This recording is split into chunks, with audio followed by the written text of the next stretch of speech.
Hi, everybody, and welcome. So glad to be here with you today. I'm Judith Silverman Hodara, founder and director at Fortuna Admissions. Delighted to spend some time today with Jonathan Franco. Jonathan is a wonderful coach on our team. Excited to get to know everybody. And I'm just going to jump in and ask Jonathan some questions. Jonathan, what is some of your top advice for admissions candidates? Yeah. I think the number one is and it's used a lot, but it's about authenticity. And this is my take on it. I think a lot of candidates are afraid to be themselves. I know I kind of was in the beginning, because either they think that their story has been played out or it's been done before, or you're maybe a little afraid to be vulnerable.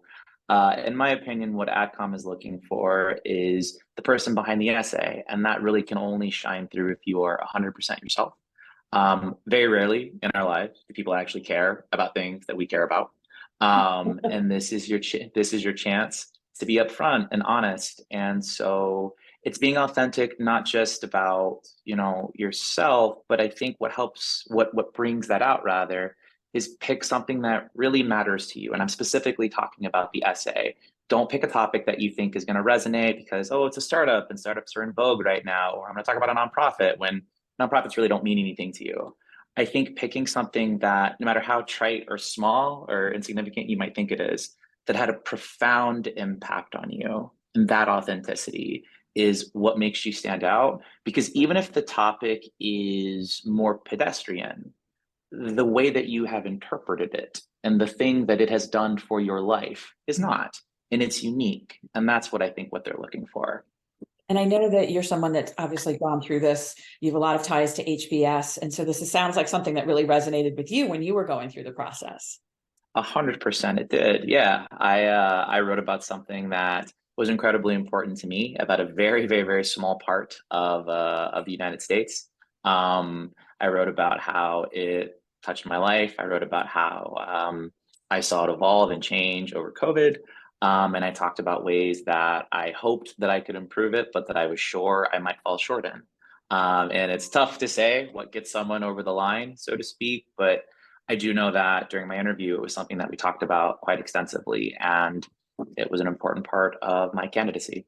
So it did come back. It was part of like the full range of your story, it sounds It like. did. It did, yeah.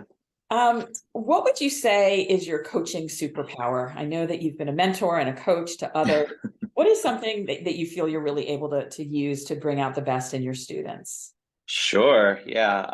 I think it probably is apparent to anyone who looks at my CV that I have professional ADHD. I hop around a lot. I bounce from thing to thing, but I think the value that underlies that sort of behavior is curiosity, and that's what to answer your question directly. I think it's my curiosity, and it comes through mostly when I'm helping candidates with with their application building and with the essay, more so in the essay, but I'm genuinely interested in things that motivate people. I genuinely care about the things that people care about.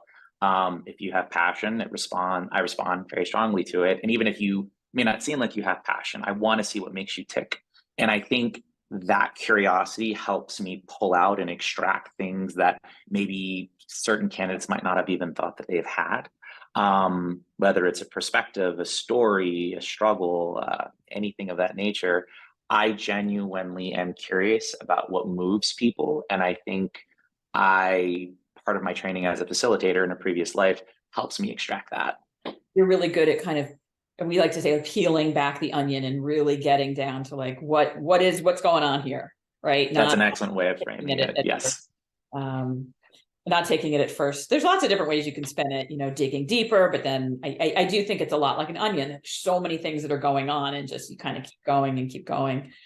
Um, what do you think is one of your favorite client stories? Someone that you've worked with, someone that you've mentored. It doesn't have to be that they got in or they got the position, but like somebody that you really think had a transformative experience. Yeah. This one happened a couple of years ago, when I was helping them as I was going through business school. Um, This particular individual was very shy about applying, and that is because that they did not have a traditional background. And to be specific, they did not have an undergraduate education. They had pursued a vocation that was took them very, very, very far off from traditional standardized education, from a traditional career path. And so they knew they wanted to go to business school, but they were very nervous and anxious about applying. And I worked with this individual for a number of months and help them distill a really core part of their story that I believed business schools would be interested in because they want different perspectives. And this person had a perspective that was unlike anyone I had ever seen, even at Harvard. And the outcome of this story, even though, outcome isn't always most important, but the outcome is they got into LBS on a full ride, and I was very, very, very happy for them. But just helping them uncover part of what made them interesting that I think they did not realize was there was really a powerful moment for them. We talk a lot about that when we talk to the coaches, because you don't always know what makes you different or interesting to other people. You live with yourself all the time, so it might not be like, but then you talk to somebody like yourself, Jonathan, you're like, oh yeah, like that's a good one, right? Like there's something there that I can really work with. And it's this student in particular, that was something that you dug really deep into to be able to, draw that out with them. It did. Yeah. With this person in particular, it was funny. I think it was fairly clear. It would have been fairly clear to most people, but to your point, because generally speaking, we've lived with ourselves for 25, 30 years. We don't always know Right. what makes us unique. So even though it was clear as day to me, to them, it wasn't. And it took a lot of back and forth, a lot of cajoling, helping the person find their voice to articulate in the right way. But yeah, eventually they were happy. And so I was happy. They've gone off to a great rest, continue their life. Yeah. LBS and beyond. One last question for you. You are someone that has so much compassion for others. I've seen it in your work trajectory and your work with us. Why are you so passionate about what you do with coaching and mentoring? Yeah. I guess it's a personal anecdote. So I grew up privileged, and I think anyone who would look at me or look at my background or my CV, they might not expect this, but there are watershed moments of my life where I needed a lot of help, a lot of help. And I can point to those moments very readily. I can tattoo them on my soul, as it were. I only made it through because there were people of no benefit to themselves who invested in me and poured so much energy into me.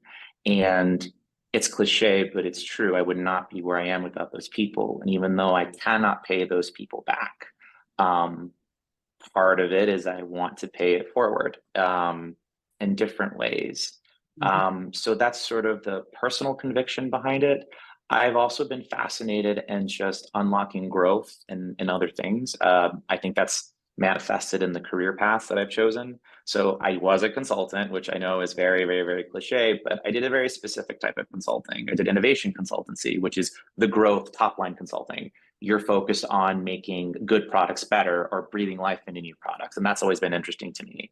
I am a product manager or a technical product manager. So it's finding the right way to present a product to a consumer or to a business and helping them see the value in the thing that you want to put forward. So to me, I have the personal conviction, but also just vocationally and occupationally, I love that idea of building and of opening and breathing life into something else. And that's how I view coaching people. It's breathing life into their candidacy and helping it flourish, if that makes sense. Love that analogy. I really do. And I'm so glad that I got the chance to talk with you today.